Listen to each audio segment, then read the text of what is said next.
With Arsenal currently sitting top of the Premier League and highly likely to be playing Champions League football next season, let's take a look at Arsenal's starting 11 the last time they played in the competition. Arsenal's last appearance in the Champions League came in the 2016-17 season, where they were beaten 5-1 in the second leg of the last 16 by Bayern Munich. Goalkeeper, Ospina. Second choice goalkeeper David Ospina was in between the sticks in favour of Petr Cech the last time Arsenal played in the Champions League. Following the arrival of Leno and now falling down to third choice goalkeeper, Ospina requested to go out on loan.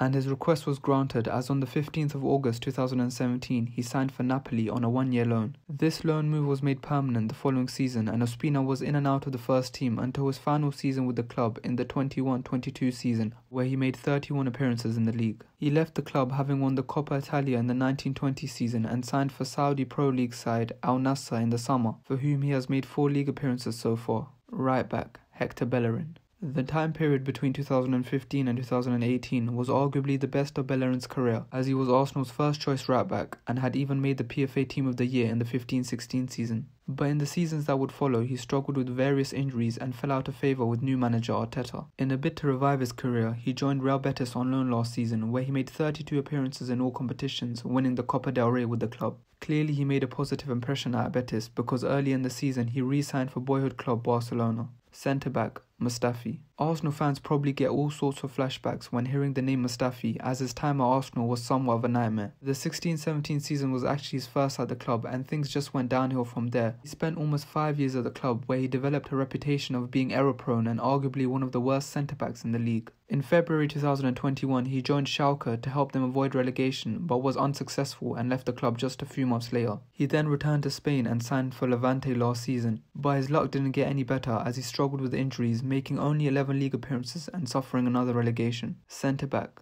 Koscielny. Having joined the club in 2010, Koscielny spent almost a decade at the club, establishing himself as a French international and a consistent performer. In his final season at the club, he was named the club captain, and his final game came against Chelsea in the Europa League final, where his side was thrashed 4-1 in Azerbaijan. Having refused to take part in Arsenal's pre-season tour for the 1920 season, he signed for Bordeaux in his home country of France. He completed 2 full seasons at the club, but was removed from the first team halfway through his third for having a salary that was too high. The Bordeaux Ultras also accused him of being racist, something which he firmly denied. The French side then gave him a non-playing role at the club, and this effectively brought his playing career to an end at the age of 36. Left back, Nacho Monreal. Nacho Monreal was somewhat of a fan favourite during his time in North London. He was reliable as he was rarely injured and was always available for selection. He also showed great versatility, playing in his natural position of left back but also filling in at centre back when needed. After making over 250 appearances for the Gunners, he signed for Real Sociedad for the 1920 season. He racked up 55 appearances in the league across 2 seasons, winning the Copa del Rey along the way. He spent the whole of last season injured, and this prompted his retirement a few months ago at the age of 36.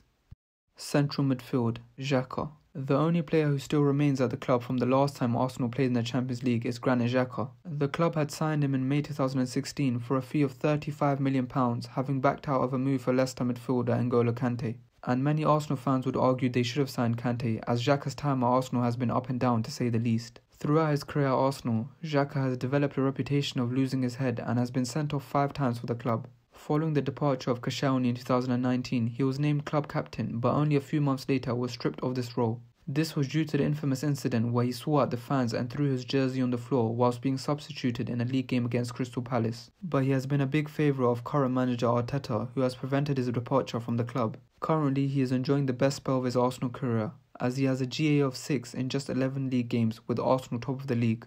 Central midfield, Oxlade-Chamberlain. The 16-17 season would end up being Chamberlain's last at Arsenal. Naturally a central midfielder, Arsene Wenger had started deploying him in an unfamiliar wing-back role, and this was something Chamberlain did not like. He therefore signed for league rivals Liverpool for a fee of £35 million in August 2017. And despite winning the Champions League, Premier League and pretty much everything else to win in club football, the Ox has had a tough time at Liverpool. Injuries have killed his career, as he spent large periods of his career on the sidelines or on the bench. At 29 years of age, he is no longer an England international and will surely be released from Liverpool upon his contract expiry in June.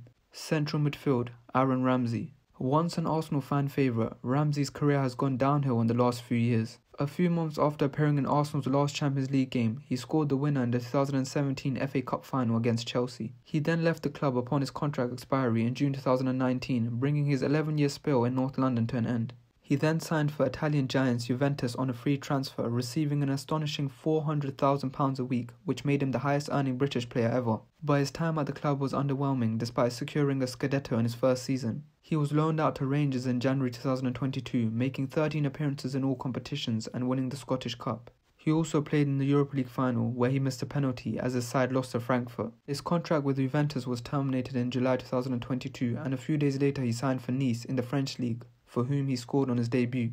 Right wing, Theo Walcott. Walcott had one of his best seasons in the 16-17 season when he scored 10 goals in 28 league appearances and managed 19 goals across all competitions. But since then, his career has been forgetful and underwhelming. His spell in North London came to an end when he signed for Everton in January 2018. He was a regular starter at the club, but didn't achieve anything with them, or on a personal level. In October 2020, he returned to his boyhood club Southampton on loan, a move which was made permanent last year. Striker, Olivier Giroud. Giroud has without doubt had the best post-Arsenal career out of everyone in this team. In the January of 2018, he signed for London rivals Chelsea, and despite not always being a starter, he played his part in Chelsea winning the FA Cup, Europa League and Champions League during his 3.5-year spell at the club. He then signed for AC Milan, where his 11 league goals helped them win their first Scudetto in over a decade. Outside of club football, he also won the World Cup with France in 2018. And he's also quickly closing in on becoming their all-time top goal scorer, with just a few behind Arsenal legend himself, Thierry Henry.